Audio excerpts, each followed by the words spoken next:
Jangan lupa subscribe di YouTube channel Metro TV News dan juga nyalakan notifikasinya.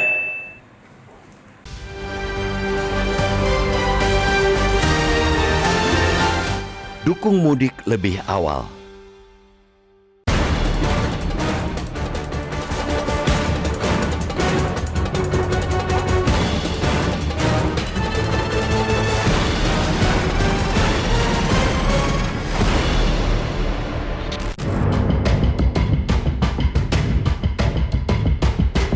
Setelah 2 tahun jeda karena pandemi, Lebaran tahun ini kembali bakal diwarnai dengan ritual perjalanan bernama pulang kampung alias mudik.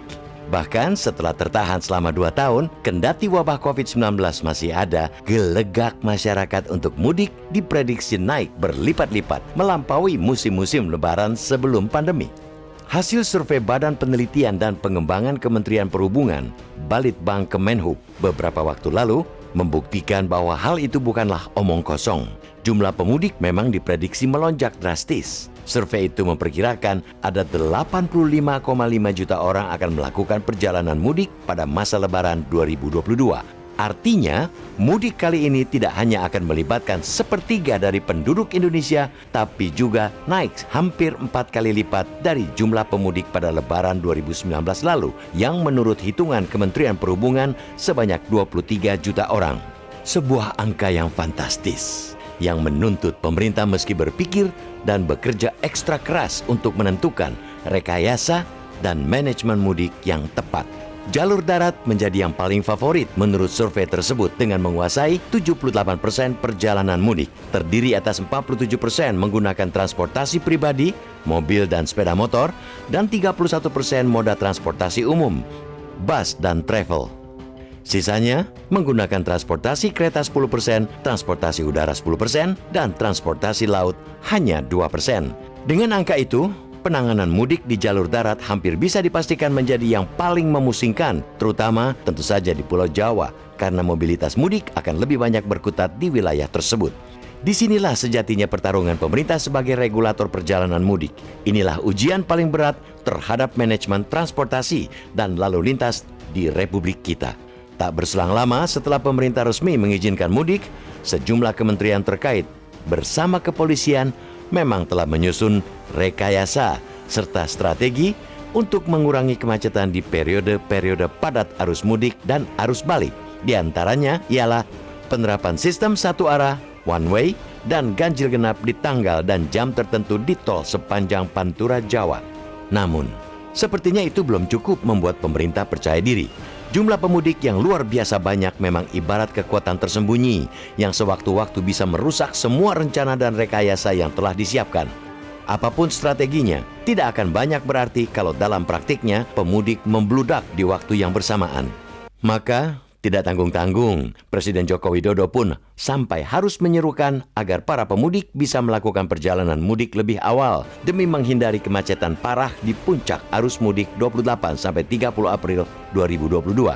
Saya mengajak masyarakat mudik lebih awal dan tentu saja menyesuaikan jadwal libur dari tempat pekerjaan, kata Jokowi. Tentu ini satu seruan atau imbauan yang penting dan kiranya mesti kita dukung. Namun persoalannya ada pada frasa menyesuaikan jadwal libur dari tempat pekerjaan. Faktanya, karena pemerintah menetapkan cuti bersama mulai 29 April, hampir semua kantor mengikuti aturan itu dan masih menerapkan jam kerja normal hingga 28 April. Lalu, bagaimana para pegawai negeri sipil atau PNS ataupun karyawan swasta dapat melaksanakan imbauan Presiden untuk mudik lebih awal jika tempat dia bekerja tidak mengizinkan? Begitupun dengan anak sekolah, karena tidak sedikit sekolah yang baru meliburkan siswanya pada 29 April. Hal-hal semacam ini terkesan remeh, tapi sesungguhnya itu menunjukkan ketidaksinkronan antara aturan dan imbauan pemerintah. Jelas keluarnya barangkali pemerintah melakukan pengembangan atas imbauan tentang mudik awal itu dengan menerbitkan surat keputusan bersama sejumlah menteri. Misalnya, agar semua kantor pemerintah maupun swasta dan sekolah mengizinkan karyawan dan siswa dapat bekerja dan belajar dari luar kantor atau sekolah. Mumpung masih ada waktu, sebab kalau tidak, percuma mengimbau jangan mudik pada 28-30 April, sementara orang tua dan anak masih harus ke kantor dan sekolah pada hari-hari itu.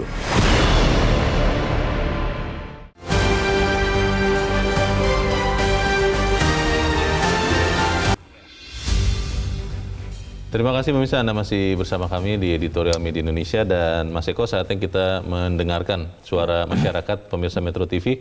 Kita sudah terhubung dengan pemirsa Metro TV di Temanggung, Jawa Tengah, ada Pak Sukarwan. Pak Sukarwan, selamat pagi Pak. Ya, selamat pagi Bang Leo, selamat pagi Metro, semuanya selamat pagi. Pak Sukarwan, bagaimana Pak? Bapak di daerah tujuan mudik nih ya kelihatannya. Bagaimana Pak Sukarwan? Oh iya, di daerah saya kan kabupatennya Temanggung, tentu saja daerah mudik, ya hampir seperti daerah Wonogiri, Gunung Kidul. Begini, kalau mudik itu bisalah diatur lebih awal, lebih agak awal, mendesak itu bisa, ada yang mudik kemarin, sekarang, lusa atau lusa lagi. Tapi yang perlu diantisipasi para petugas di lapangan itu arus baliknya, Nah, harus balik. Biasanya kalau orang libur, saya sendiri kalau misalnya cuti ya, mesti saya pepetkan dan saya maksimalkan cuti itu. Nah, yang perlu diantisipasi nanti pulang arus baliknya ini yang luar biasa ini. Karena bakal sekaligus ya Pak, beda dengan mudiknya yang bisa bertahap begitu ya? Iya, bisa bertahap kalau mudiknya. Tapi begini ya, kalau semuanya lancar saja tuh ya kurang menarik ya. Yang menariknya berita itu kan kalau ada macet-macet, ada macam-macam kasus-kasus itu menariknya berita di situ. Kalau semuanya lancar-lancar saja tuh ya, nggak menarik. Biar ada ceritanya begitu ya Pak Sukarwan ya, di mudiknya gitu bagaimana perjuangannya gitu ya. Oke. Nah, tapi coba ambil hikmahnya, kita harus menyikapi dengan bijak aja. Baik, terima kasih Pak Sukarwan di Temanggung, Jawa Tengah untuk pendapat Anda Pak. Selamat pagi. Di belakang Pak Sukarwan ada Pak Sukiwi di Medan, Sumatera Utara. Pak Sukiwi, selamat pagi. Ya, selamat pagi Bung Leo, selamat pagi Mas Eko, selamat pagi Metro TV. Ya, bagaimana Pak Sukiwi? Ini pemerintah menyarankan untuk masyarakat yang bisa itu mudik lebih awal, tapi kalau kita lihat kan sekolah itu liburnya mepet dengan Hari Raya Idul Fitrinya. Karyawan-karyawan swasta juga ya hampir semuanya juga mirip-mirip dengan anak sekolah. Ini bisa tidak mudik lebih awal menurut Anda Pak Sukiwi? Ya, ini sebenarnya ya pertama kita ini kabar baik lah. Tahun ini semua boleh mudik, kan gitu. Kita kan sudah 2 tahun nggak boleh mudik. Jadi ini boleh mudik ini berarti satu semangat yang luar biasa bagi masyarakat dan bangsa Indonesia yang mau bermudik. Masalahnya sekarang mau suruh mudik awal, sedangkan aturan libur bersamanya itu kan masih tanggal 29. Kalau secara akal sehat kita, ya inilah peraturannya yang masih tumbang tindih. Ya, satu hal suruh cepat, satu hal kenapa dia masih libur bersamanya akhir. Jadi kita mungkin yang bisa mudik lebih awal itulah yang wira swasta, mungkin dia usaha sendiri atau yang lain. Kalau orang pegawai ASN, ya itu pasti udah nggak mungkin bisa mudik lebih awal. Jadi dalam hal ini ya semua pihak harus mendukung supaya ini bisa berjalan lancar. Satu hal yang perlu ya saya pribadi ingatkan kembali, ya jangan gara-gara mudik ini nanti pandemi COVID ini muncul kembali. Nah, ini yang perlu kita hati-hati. Karena saya lihat ini sudah nggak ada yang membahas masalah pandemi lagi. Orang anggap semua sepertinya udah nggak ada. Masker pun udah nggak dipakai lagi. Sudah nggak mau tahu lagi lah sekarang. Padahal kita dengar di luar negeri, ya di RRC itu masih terus COVID sedang itu meningkat ya. Bertambah terus. Jadi jangan gara-gara semangat COVID ini, semangat mau mudik ini, COVID timbul lagi. Tolong kita sama-sama dukung ini juga. Terima kasih. Terima kasih Pak Sukiwi di Medan, Sumatera Utara untuk pendapat Anda. Selamat pagi Pak. Kalau Pak Sukarwan, Mas Eko mengatakan ya harusnya bisa. Pak Sukiwi tadi mengingatkan soal COVID, tapi pertanyaannya dalam waktu yang tersisa berapa nih? 22 April libur bersamanya 28 ya? 29. 7 hari. Itu bisa tidak bergerak cepat untuk bikin perubahan. Katakanlah Menteri Pendidikan bilang liburnya dimajukan. Atau karyawan-karyawan swasta perusahaannya, Menteri Tenaga Kerja misalnya mengatakan melakukan sesuatu. Saya terus terang sangat ragu itu, Mas Eko. Ya, kalau pemerintah seharusnya bisa. Dalam sehari pun pengumuman itu kan bisa cepat. Tapi saya kira yang penting adalah perusahaan swasta, ASN dan lain-lain, anak sekolah itu juga bisa mengambil keputusan lebih tanpa harus menunggu pemerintah menurut saya.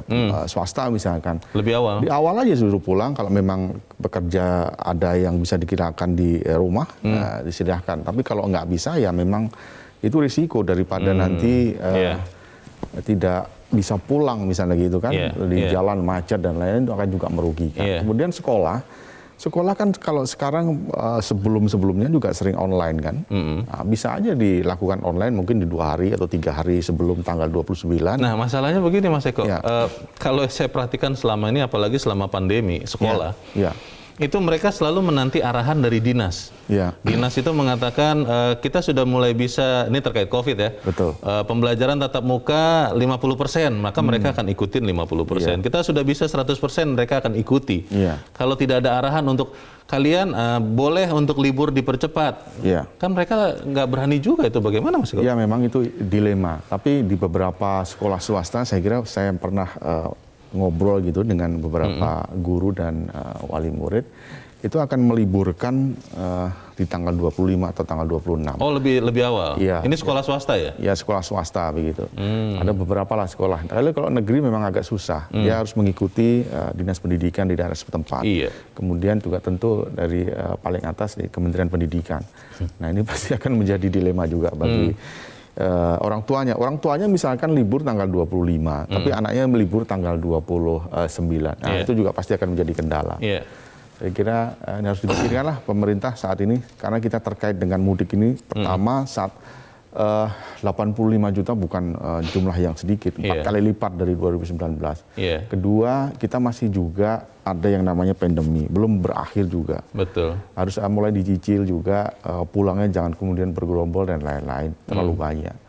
Kemudian yang ketiga, kalau kemudian stuck gitu di jalan tol, terutama di Pulau Jawa ya, yang sangat pergerakannya sangat masif sekali nanti. Puluhan juta nanti. Meskipun ada ganjil genap, kemudian ada kontraflow dan lain-lain, kalau sudah terlalu banyak, itu saya kira susah lagi untuk mengaturnya.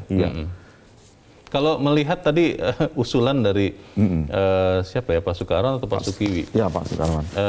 Harus memperhatikan arus balik juga. Oh iya.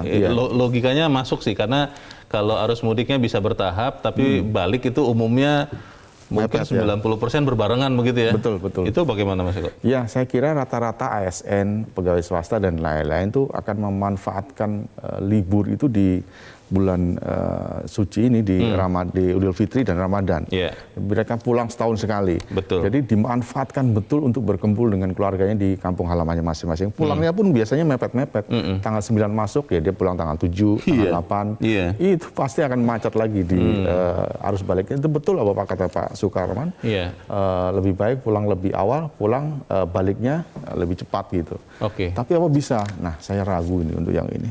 Kalau bicara sekolah, Mas Eko, tidak, misalnya pilihannya bukan liburnya dipercepat, sekolahnya jadwal belajarnya tetap hari-harinya, tapi diubah ke belajar dari rumah atau online full misalnya begitu, supaya kemudian kalaupun anak ikut orang tuanya mudik, misalnya katakanlah pulang berangkat malam begitu, pagi harinya sudah bisa kan.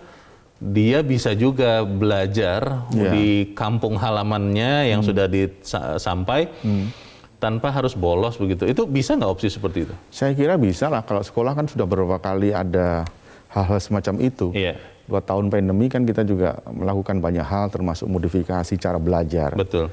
Bisa juga dari online. Sesekali ketika levelnya turun di level 1, misalnya level 2, kemudian masuk, tapi tidak penuh mungkin 50% atau 25% dan seterusnya. Jadi sebetulnya kalau untuk sekolah lebih bisa untuk adaptasi ya, dibanding dengan mungkin ASN lah ya. Harusnya lebih fleksibel begitu ya, untuk berubah. Betul, jadi saya kira ini tergantung pemerintah lah menurut saya. Kalau sudah banyak tekanan begini, ada yang usul begini, banyak yang usul ya, menurut saya ya disegerakan saja untuk lebih cepat itu lebih pulang, jadi menghimbau kepada perusahaan bukan ASN, ayo pulang lebih cepat, bisa dikerjakan di rumah kok.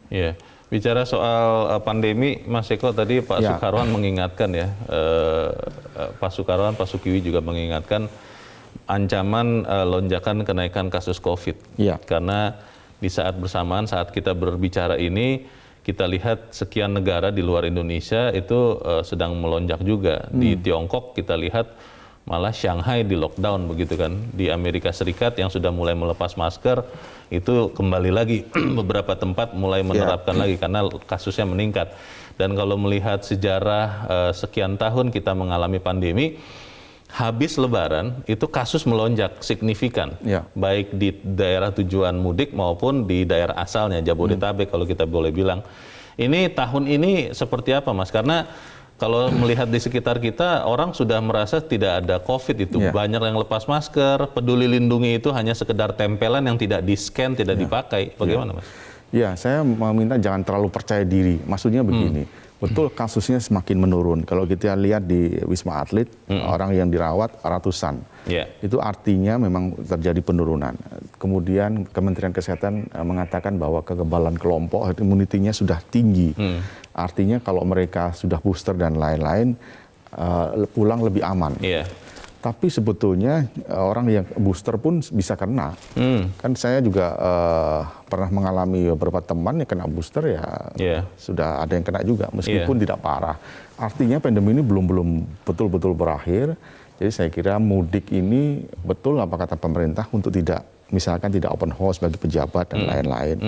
Kemudian ditaati betul kalau booster ya disuruh booster ya booster aja. Jangan kemudian nyolong-nyolong yang enggak, ya itu nanti kita bantulah untuk kasus ini persoalan ini kepada pemerintah. Jangan sampai kemudian pernah kita kecolongan di Idul Fitri yang beberapa waktu lalu.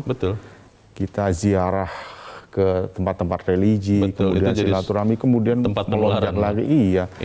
Jadi artinya kemudian pemerintah harus bekerja keras untuk menanggulangi ini kan tidak kita inginkan bersama. Baik. Kita akan bahas lebih lanjut, tapi kita harus jeda dulu, Mas Eko, dan pemirsa tetap bersama kami. Editorial Media Indonesia segera kembali.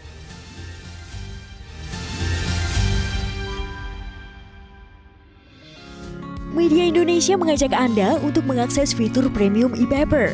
Dengan sajian konten berbasis intelektual dan meneguhkan kebangsaan, Media Indonesia tampil dengan lebih dinamis melalui e-paper Media Indonesia yang dapat Anda akses kapan saja, di mana saja. Caranya mudah, download aplikasi Media Indonesia di Android atau ketik link epaper.mediaindonesia.com atau bisa scan QR code pada layar kaca Anda. Klik tab e-paper di bagian samping layar tablet Anda, daftarkan data diri, serta pilih paket perlangganan e-paper Media Indonesia sesuai dengan kebutuhan Anda. Nikmati juga bonus spesial tambahan 4 halaman rubrik fokus setiap hari. Semua bisa Anda dapatkan hanya di e-paper Media Indonesia. Untuk informasi lebih lanjut, hubungi customer service di nomor 0811 1201 2018 atau kunjungi media sosial @mediaindonesia. Media Indonesia, referensi bangsa. Terima kasih pemirsa, Anda masih bersama kami di Editorial Media Indonesia dan kita di bagian akhir dari diskusi kita pagi ini. Mas Eko, kalau bicara mudik tahun ini tentunya kita sambut dengan gembira karena akhirnya diizinkan ya dan kondisi pandemi relatif terkendali. Tapi pertanyaannya adalah di tengah kondisi ekonomi yang belum mudah juga, kita melihat banyak sekali perusahaan yang masih terus berjuang untuk memulihkan kondisinya. Apakah kemudian manajemen mudik ini sudah benar-benar disiapkan? Bicara soal jalan misalnya, kalau 80 bisa mungkin 100 juta jangan-jangan yang bepergian di waktu yang bersamaan, itu kan bisa jadi kemacetan itu bisa panjang di jalan dan akhirnya ujung-ujungnya ya kita tidak melihat juga manfaat dari mudik lebih awal ini. Bagaimana, Mas? Ya, kalau kita bicara transportasi udara sudah nggak ada masalah lah ya. Laut saya kira juga enggak. Yang paling penting mungkin darat. Apalagi di Pulau Jawa ini sangat luar biasa mereka akan pulang. 85 juta. Kemudian saya kira yang pertama kegiatan-kegiatan yang pemperbaikan jalan itu harus cepat diselesaikan. Artinya kalau nggak selesai ya mungkin 4 hari atau 5 hari, 10 hari lah sebelum hari H sudah harus dihentikan. Kemudian setelah Lebaran juga beberapa hari juga harus dihentikan. Kemudian ketiga, saya kira jangan hanya terfokus kepada pantai utara, Pantura, yang selama ini menjadi favorit oleh pemudik untuk pulang ke Jawa Tengah, Jawa Timur. Tapi kemarin juga kita lihat Menteri PUPR juga sudah mempromosikan pantai selatan. Artinya bukan jalan tol tapi jalan biasa yang saya kira pemandangan kiri kanannya lebih bagus, lebih enak ditonton ketika Anda melewati jalur pantai utara yang agak panas. Nah, kalau dan selatan ini ya pemandangan lebih bagus. Saya kira itu perlu dicoba ketika Anda mungkin bosan atau mungkin ingin menikmati pemandangan ya. Saya kira selatan juga patut dicoba. Untuk membuat atau memungkinkan karyawan-karyawan atau pekerja-pekerja swasta ini mudik lebih awal, Mas. Apakah misalnya pemerintah baik pusat maupun daerah di daerah-daerah asal pemudik ini, kalau saya boleh bilang Jabodetabek begitu, bisa memberikan semacam insentif atau apalah kondisi yang bisa mempermudah perusahaan sehingga perusahaan juga bisa lebih leluasa untuk memberikan kesempatan bagi karyawannya mudik lebih awal, karena kalau tidak kan perusahaan-perusahaan ini sedang berjuang keras sekali untuk mengejar ketertinggalan ya, bagaimana? Iya betul, jadi sekarang kondisi setelah COVID mulai menurun memang perekonomian mulai membaik sedikit ya, tapi tentu ini tidak semua perusahaan bisa eksis lebih bagus ya. Artinya kalau kemarin-kemarin ada mudik bareng, naik bus dan lain-lain dengan skala yang lebih besar, saya kira tahun ini mungkin sedikit atau mungkin hanya beberapa perusahaan atau BUMN. Ini mungkin terkait dengan kendala finansial. Nah, kemudian yang kedua saya kira lebih baik perusahaan-perusahaan yang besar, begitu kan, mudik itu kan hanya setahun sekali, yang dinikmati oleh mayoritas penduduk di Indonesia, yang hampir sepertiga lah orang akan pulang ke daerahnya masing-masing. Dipermudah saja. Jadi ketika pemerintah 29 mulai libur, digeserlah ke depan, agak ke depan, memudahkan mereka untuk pulang menikmati di kampung halamannya masing-masing. Saya kira itu lebih bijak dan pekerjaan bisa bekerja di rumah meskipun tidak semua, Leo. Saya kira kita tahu bahwa pekerjaan-pekerjaan yang membutuhkan kehadiran kita di kantor, seperti itu kita susah. ini kan tidak bisa dari rumah ya. Betul. Ya. Kalau kita melihat kesiapan arus mudik ini, bicaranya harus lengkap dengan arus balik juga, Mas. Karena tadi diingatkan juga oleh Pak Sukarwan, biasanya kan kalau baliknya itu akan sangat mepet dengan batas waktu. Tadi Mas Eko juga menceritakan pengalamannya. Ini bagaimana? Apakah memang kemudian kita sudah benar-benar bersiap untuk arus baliknya juga, atau fokusnya hanya di arus mudik saja nih? Saya kira Polri, Kementerian Perhubungan terkait dengan hal ini sudah menyiapkan ya arus mudik ini maupun balik.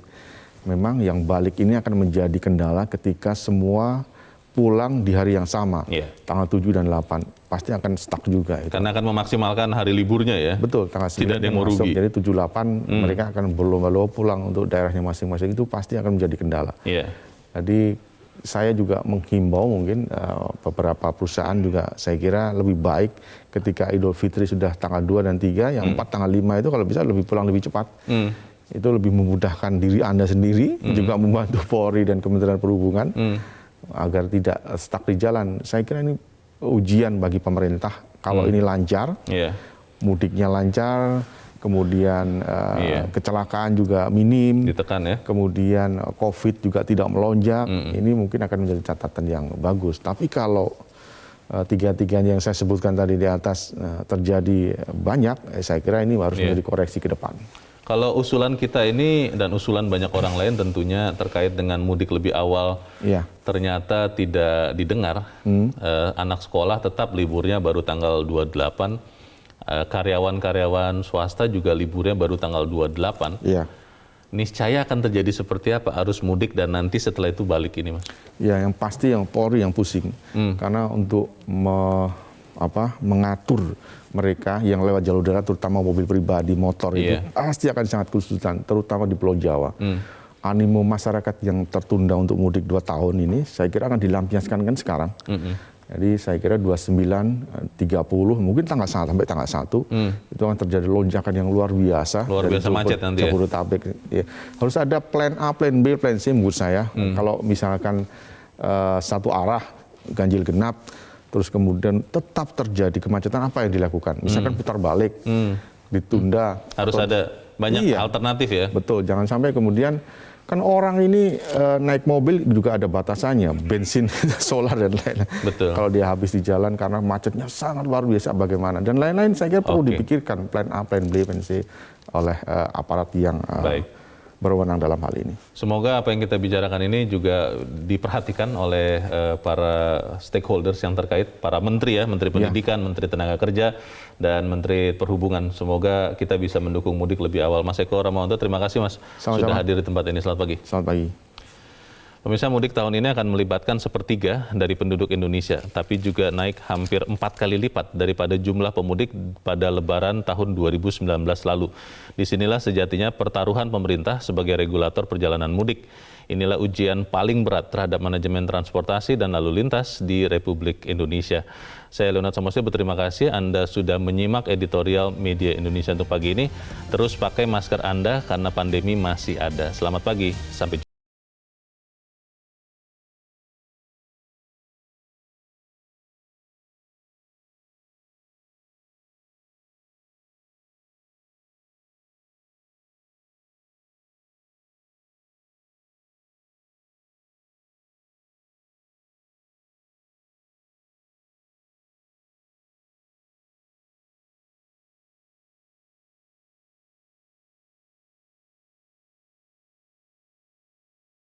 Metro TV,